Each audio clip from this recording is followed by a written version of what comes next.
भगवान के पार्षद कह रहे हैं कि भले ही इसने विवश होकर के नाम लिया, पर इसकी जिह्वा के अग्रभाग पर भगवान नाम आ गया तो इसके सारे पाप जल करके भस्म हो गए। देखो, संकेत में, हास्य परिहास में, फिसलते हुए, गिरते हुए, चोट लगने पर कैसे भी नाम निकल जाए। चोट लगी तो अरे राम, अरे राधे राधे, किसी को हटाना भैया राधे राधे, तो सांकेत्यम पारिहासं वा स्तोवम हेलनमेव वा वैकुंठ नाम ग्रहणम अशेषा अगहरम विदु। हास्य में, संकेत में, बुलाने में, टेरने में, चोट लगने पे कैसे भी नाम निकल जाए। पतितः स्खलितो भगना संदष्ट तप्त आहता हरिरित्येव सेनाः अपमानार्हति यातनाम्। ऐसे भी किसी संयोगवश नाम मुख से निकल जाए उसको भी यम यातना नहीं भोगनी पड़ती। भगवान के पार्षदों ने यमदूतों को फटकार के वहां से निकाल दिया, भगा दिया। वो धर्मराज के पास गए, बोले कि देखो आज हम एक पापी को लेने गए थे, लेकिन संयोग से उसके बेटे का नाम नारायण था। उसने बेटे को क्या बुलाया, जाने कहां से चार चार चमकीले चमकीले आ गए, हमारी बहुत पिटाई करी। अब नहीं जाएंगे लेने किसी पापी को, क्योंकि आज उसके बेटे का नाम नारायण था। कल किसी को लेने जाएंगे, पता चले उसके बेटे का नाम जो है राम नारायण हो, किसी का माधव हो, किसी का मुरारी हो, किसी का कृष्ण हो, पता नहीं क्या नाम लोग रख ले है? तो बोले हम अब नहीं जाएंगे, आपकी नौकरी बंद कर रहे हैं। धर्मराज ने कहा सुनो, तुम लोग पूछते थे ना मैं आंख बंद करके किसका भजन कर रहा हूं, किसका नाम ले रहा हूं, किसका ध्यान कर रहा हूं। यह वही परम पावन नाम है जिसको मैं निरंतर जपता रहता हूं। ये भगवान नाम है, इसकी महिमा अनंत है, महिमा का कोई अंत नहीं है? यमदूतों ने कहा आप तो सीधा सीधा बता दो हमें किसे पकड़ के लाना है और किसको नहीं लाना है। आप तो सीधा सीधा गणित समझा दो, हम मोटी बात समझना चाहते। धर्मराज ने कहा देखो, जो भगवान नाम जप रहा है उसको पकड़ के कभी मत लाना। जो कथा में बैठा है, कथा सुन रहा है, उसको पकड़ के मत लाना। और जो कथा में जाके सो जाए उसको पकड़ के ले आना। धर्मराज बोले नहीं नहीं, उसको भी मत लाना। क्यों? बोले कम से कम वो कथा में तो बैठा है। अरे सो भी रहा है तो कथा में जाके सो रहा है, कमरे में तो नहीं सो रहा है। कुछ मैयाएं तो हमारी ऐसी है, परसों हमने कहा बहुत सोती हैं तो उन्होंने आना ही बंद कर दिया, वो दिखी नहीं रही 2 दिन से। आती हैं तो पीछे जाकर बैठती होंगी कि दिखे ना।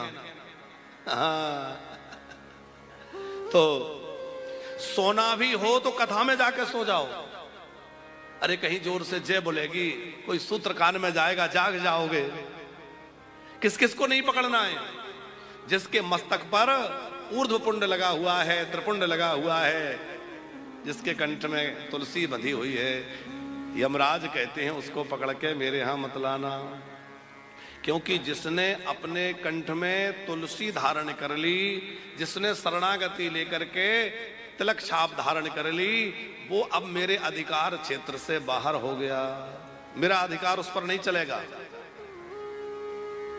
क्योंकि ऐसे समझ लीजिए बावनकर जी कि यमराज की जो व्यवस्था है वो कानून व्यवस्था की तरह है। जैसे हमारी कानून व्यवस्था है, न्यायपालिका है।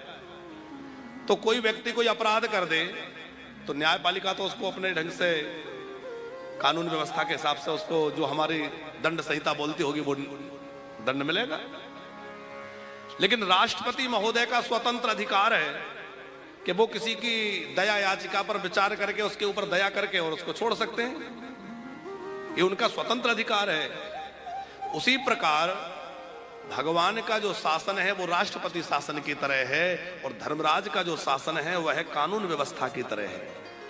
तो धर्मराज तो जो शुभ और अशुभ कर्म किया है उसका फल देंगे, लेकिन यदि आपने भगवान के चरणों का आश्रय ले रखा है तो मानो आपने राष्ट्रपति का आश्रय ले रखा है। भगवान कहेंगे कोई बात नहीं, मैं तुझे क्षमा कर देता हूं। भगवान तो क्षमाशील है, भगवान के अंदर क्षमा गुण विशेष है, बड़ी जल्दी क्षमा कर देते हैं ये।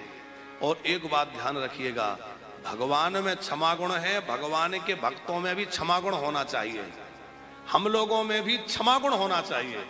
किसी से कोई अपराध हो गया, अब वो कह रहा है देखो मुझसे भूल हो गई, कोई बात नहीं क्षमा कर दो।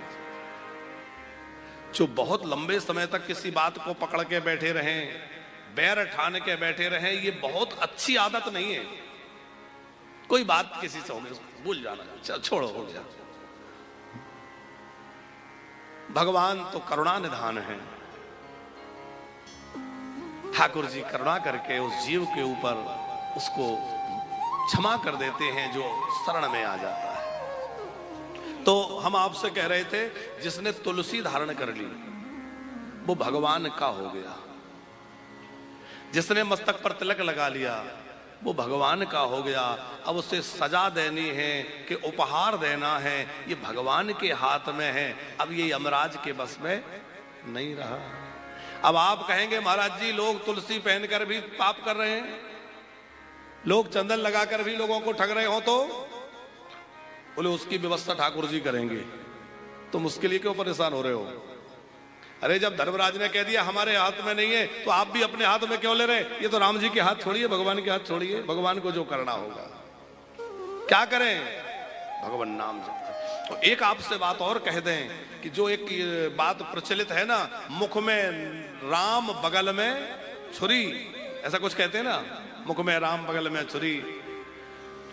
लेकिन हमें लगता है बावनकर जी, ये हम अपनी बात कह रहे हैं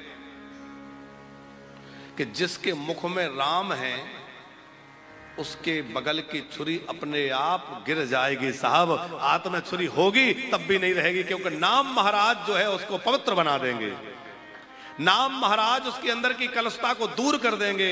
हो सकता है उसने शुभारंभ में नाम जब शुरू किया तो उसके मन में कोई दुराग्रह हो और हाथ में छुरी हो, कपट हो, बगल में छुरी का मतलब कपट से है। हो सकता है वो कपट के सहित नाम जप रहा हो, लेकिन भगवान नाम की महिमा है कि वो उसको निष्कपट बना देगा, उसका सारा कपट मिट जाएगा, उसकी कलमस्ता मिट जाएगी, उसकी बुराइयां नष्ट हो जाएंगी। बस नाम जपते रहें।